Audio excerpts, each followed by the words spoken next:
What's good, y'all? I'm back at it again, and this is going to be a really fun video. First and foremost, this video gets a little complicated, but I genuinely believe it's because the subject matter is purposely made confusing. So, just bear with me as we get into the thick of it. This is going to be a pretty extensive video. It generally follows one path, but I branch off to others that relate. Like a timeline. It'll be fun. So let's talk Marvel. More specifically, the MCU. Be warned, spoilers ahead. The subject that I talk about is mostly Phase 4 and possibly some of Phase 5, but only in retrospect because it hasn't happened yet. In case you are wondering, just to keep everybody on the same page, Phase 4 is right after the Infinity Saga, so that's where we'll be starting. Well, kinda. Not exactly after Phase 4, but really when Loki started. Now, before we really get into the meat of this video, I just want to clarify I won't be using a ton of footage, because I'm 90% sure that we get the video taken down. I'll show pictures here and there, and maybe a little bit of footage to really explain what's happening. It won't really matter very much, you should be fine. The main subject matter we'll talk about in today's video is the multiverse, both the movie, Multiverse of Madness, and the concept, and why everyone thinks it sucks, and why they're wrong, and why I'm right, like always. Really, the main point is, the Multiverse of Madness was not the conclusion to the multiverse in the MCU. Not by a long shot. I believe the main point of Phase 4, and probably some of Phase 5 in the MCU, are not about the multiverse and its expansion to the MCU, but about its consequences. Without further ado, let's discuss. So to start us off, one of the most important series in the MCU so far, in my personal opinion, is Loki. Now, Loki's actual story doesn't really matter that much to my video, but there's little bits and pieces that I can work in. Just so we're on the same page. Short reminder, Loki, that guy, broke off from where he was supposed to be, and that had a lot of consequences for the one true timeline. Or basically, what's supposed to happen in the MCU. Loki's story is essentially a giant parallel to the butterfly effect, i.e., one event, circumstance, or mistake unraveling into causing a multitude of other events. As an example, we look at the plot of the show. Loki escapes, it ends up killing Kang. It unravels. But that's not what I'm here to talk about. For this video, the only thing that matters in Loki is actually the last episode of Loki. So to start off this episode, Sylvie and Loki go inside of a big portal that's inside of a bigger smoke horse thing, and from there, they end up at seemingly the end of the multiverse, or just outside of it. Here, they leave the portal and end up on some big rock with a hole in it. They walk up to a giant castle that looks like my mask in Payday, and blah blah story things for like 10 minutes. So what's actually interesting here is Miss Minutes, the fucking Cuphead character over there, says to Loki 1 and Loki 2 that Kang has actually been modifying the timeline. So why does this matter, I can hear you saying?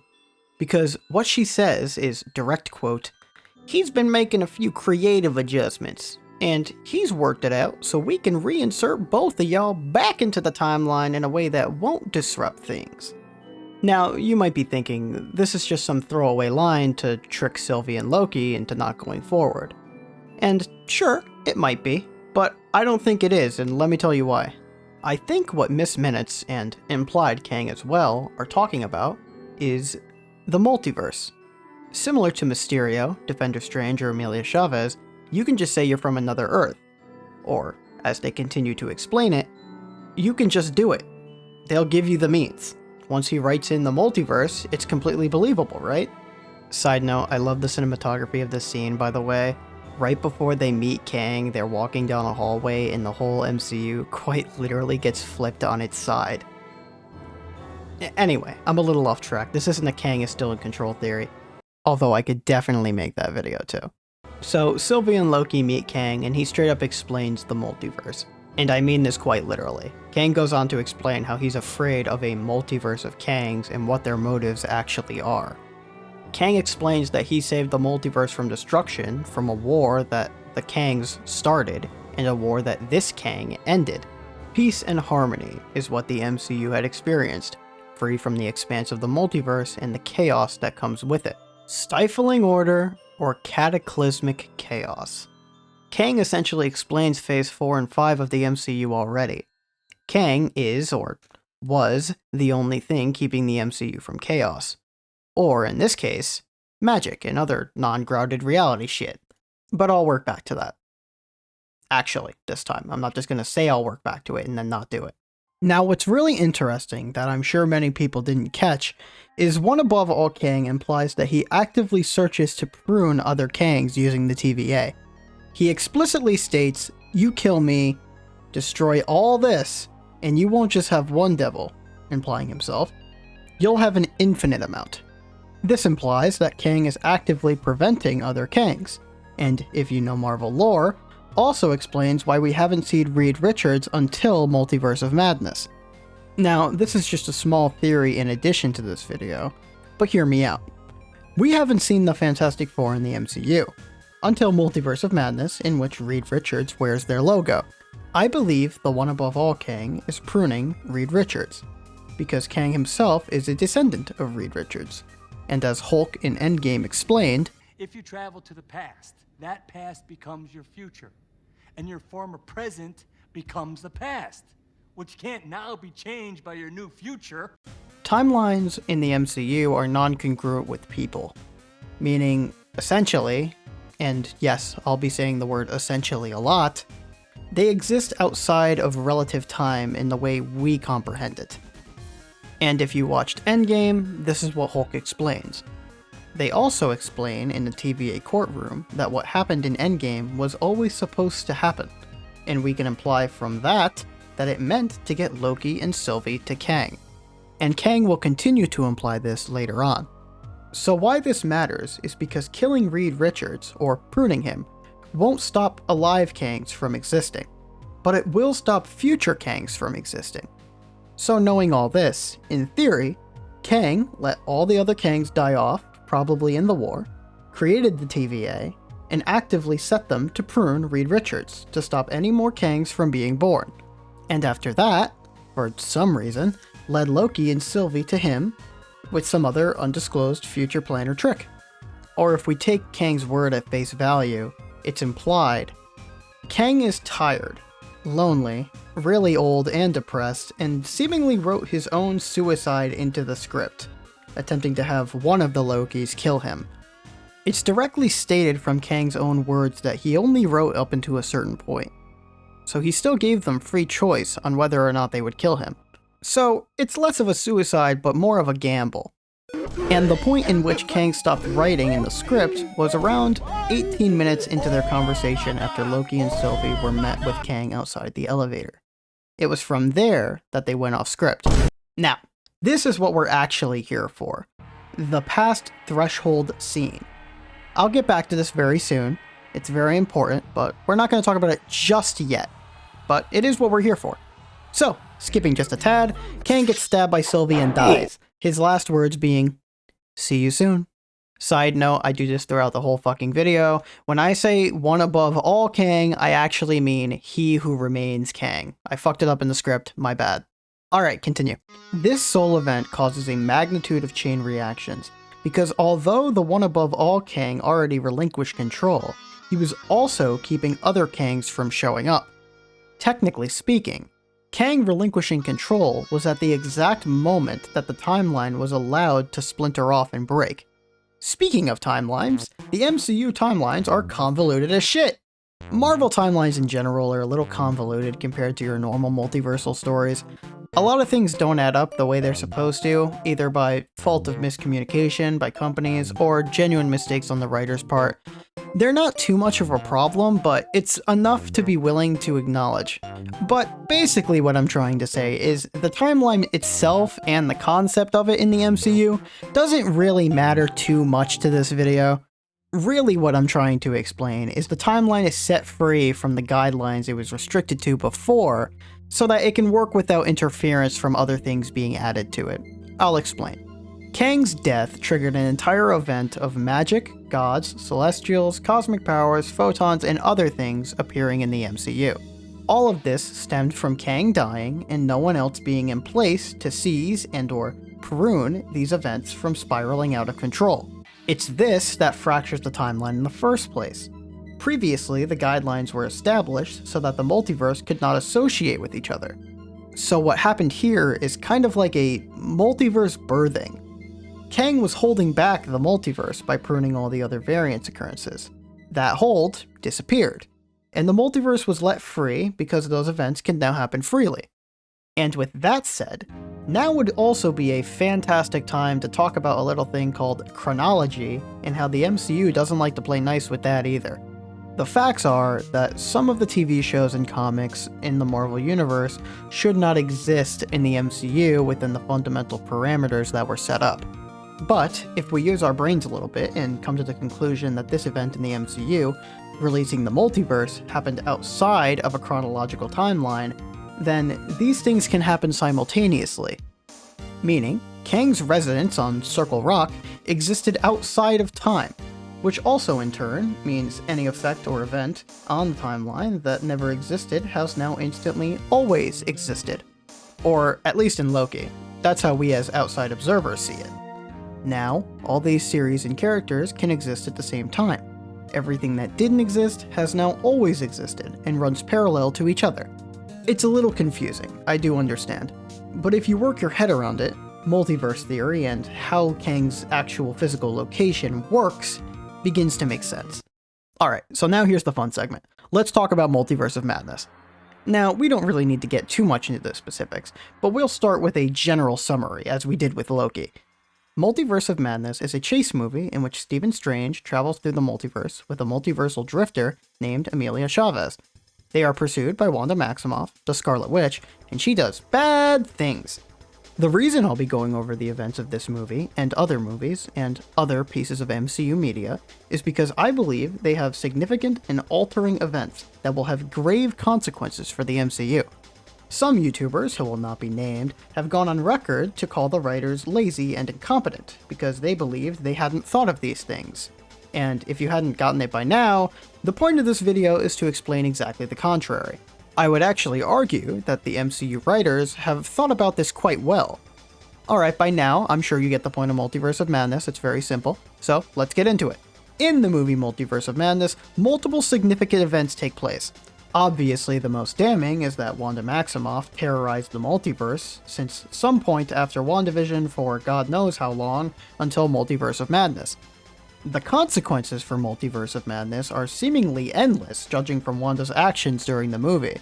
It's implied that Wanda had been dreamwalking, or in other words, possessing other Wandas, people, and creatures long enough in an attempt to try and study the vastness of the multiverse, and that Wanda had been abusing this to terrorize other Earths in pursuit of America Chavez.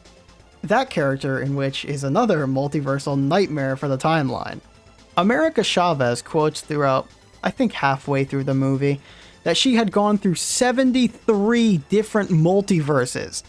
And by the way, just going to one different universe usually leads to bad things, like incursions, like they mentioned in the movie. That's 73 places America Chavez was not supposed to be. Drifting through 73 different multiverses and spending a significant time in each one is going to royally screw the timeline. Let's go back to Wanda Maximoff and skip a little bit ahead in this movie. If America Chavez was a smear on the timeline, the Scarlet Witch painted all over it. There is absolutely zero doubt in my mind that Wanda's actions throughout the movie Multiverse of Madness isn't going to have consequences for the MCU. She killed an unknown amount of people across the entire multiverse, all of the Sanctum, the entire Illuminati, and more importantly, Reed Richards' Mr. Fantastic. And you may be thinking, why'd he single out Reed Richards? Why does he matter more than anyone else? Because she left his family alive. Reed Richards clearly states that he has a wife and he has a children's. And again, just to reiterate, they're all alive. Most importantly, Wanda Maximoff left the cosmic entity known as Franklin Richards alive. Franklin Richards can wield cosmic energy however he wants. He can change reality however he wants. He's a living reality stone. Franklin Richards is like Scarlet Witch on crack. He's similar to Thanos. And not only that, Earth 616 Wanda, as she's designated in this film, frames Earth 818 Wanda. There is now another Wanda that's just going to be blamed for the death of the entire Illuminati. Not to mention, Wanda thinks she destroyed every Darkhold, and also the Book of Ashanti, which is another can of worms. My point is, there's consequences. I think Phase 4 and Phase 5 is all about consequences. I believe just because it's back to square one and it's wrapped up with a pretty little bow by the end of the movie, doesn't mean it just stops and it's over. And I don't think this is crazy to say, too. The MCU is known for reusing things that they set up before to cash in on later. So just because Marvel doesn't cash out something immediately, doesn't mean the writers are hacks and they don't understand the multiverse. In fact, I think this bad faith argument is pretty silly to the writers themselves. And you know what's even more fun? We can look back on something with hindsight that happened in the MCU and see how the writers cashed in on it in the future. So one of my favorite cash-ins to a line that was used in the MCU before is Doctor Strange's "It was the only way" and how it relates to Loki. And just so everybody is aware, Loki and Multiverse of Madness were written by the same person. Is it too obvious I made this video to dunk on a guy? I think it is. In retrospect, we can actually understand why there was only one way to beat Thanos, despite the fact that in Multiverse of Madness, we see an entirely different crew doing it another way and succeeding. And that's because Kang was specifically orchestrating the timeline to follow that path. And like I previously stated, they even mention in the TVA that Endgame was supposed to happen like that, as if somebody was in control making sure it went down like that. Also, there's some Peggy Carter TVA theory stuff that I'm not going to get into, even though it highly supports my theory. And I love even more that this is brought up again in Multiverse of Madness with the guy in the wedding talking to Doctor Strange saying, "Are you sure this was the only way?" Just to summarize it, it was the only way until Kang died, and then those restrictions were lifted, and then suddenly it wasn't the only way. Anyway, now we're going to talk about Shang-Chi's ending, and after that, we're going to talk about actual MCU movie timelines and how they're a little intentionally deceiving. At the ending of Shang-Chi, Wong grabs Sean, or Shang-Chi, and Katie to investigate his silly bands, and they come to find they're actually of multiversal origin. We can decipher this from their conversation that nobody from all aspects of the universe, magic, sorcery, alien technology, or any historical significance can be found to link the rings to. Of the MCU's unknown origin items, so far there has only been two that I theorize are multiversal in origin. The first I theorize that Kamala Khan's bracelets are also multiversal in origin, which is why they can't be tracked and exhibit powers that don't match what the MCU has shown before. The second is the Staff of Ammit. Considering it uses cosmic magic, opens portals, and is able to summon jackals from another dimension. Well, at least I think. It's very possible Moon Knight's rules work a little differently than the normal MCU, but hey, it's purple! Purple like magic! And with all of that said and done, let's go back to the fractured timeline from Loki. When we look at the timeline, we can see some reoccurring colors. Blue, green, purple, and a deep red. I associate these colors with events and the color of magic associated to cause them to fracture like this. Just as an example, it's possible we haven't seen all the events to even be able to associate all these branches, but just for example, blue would be the general timeline, or anything that doesn't include specific magic per se. We can assume this because it's the general foundation and always leads the timeline while the other colors carry behind. It would make sense that the deep red, in this section here, is all the havoc that Wanda caused. Her alone was enough destruction to significantly damage the timeline. Purple is most likely cosmic magic, like we've seen in Moon Knight, and more recently in Ms. Marvel. Just that magic existing alone would be enough to throw off the timeline because, as mentioned before, it was inserted. Although, there are several events in Moon Knight alone that would affect the timeline already. For example, moving the Earth back 2,000 years and Ammit killing a fuck ton of people. Specifically, killing a bunch of people before they were supposed to die. I don't have an associate for green. Gamma radiation, maybe. Could be Loki. That would make sense because their actions in the show Loki did mess up the timeline considerably. Could also be Doctor Strange because the time magic was green. I don't know. Could be anything really. I believe that first couple of branches off was to apply for comics, TV shows, spin-off games, and movies, as they're all trying to mix together. Call it Marvel's What If, call it spin-offs. It could be anything, really, but I believe that's what it's trying to apply for here. As I've mentioned before, I believe this phase, and probably the next phase, is about consequences. The consequences of the multiverse and leaving those loose ends thinking they won't come back to get you. I mean, just this image of the timeline alone is a screaming testament of the consequences that are to come. Also, one more side note before we finish out the video. Look at this red section right here. There's that massive orange event happening right in the middle there. Did somebody say Scarlet Witch's consequences leading into Secret Wars? I'll tell you a secret. It was me. I said that. Well, that was basically all I had to say. I can't speak on other movies because they haven't come out yet, so I kinda have to stop here. Again, my general point to this video was, the multiverse isn't over, and its consequences aren't over. It's pretty obvious that every movie in the MCU so far has been a setup to something greater. I mean, it's like the only reason we watch these movies anymore. I mean, you think these people would learn from having to wait a decade for the MCU's Infinity Saga, but whatever, man. Anyway, I've run out of things to talk about, so this is the end of the video. If you like this video, leave a like. If you like this video, leave a comment. If you like this video, subscribe. If you don't like this video, go fuck yourself. These are hard to make, okay?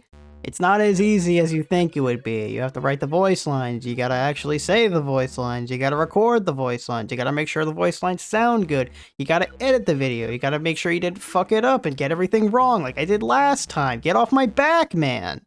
If you guys like this style of video, please leave a comment and give me a suggestion of anything you want to see that would make this much easier. I'm probably not going to be able to do another Marvel one for a while because I feel like it's run its course. I could probably do a couple mini theories here and there, but like the larger theories are hard to do, especially when they're in the middle of a phase. It's much easier to do at the end and in the beginning. Anyway, like I said just now, please leave a comment of any games, movies, genres that you want me to do a review on, or you want me to do a theory on. If I know it, that makes it a lot easier. Anyway, no more of your time. Goodbye.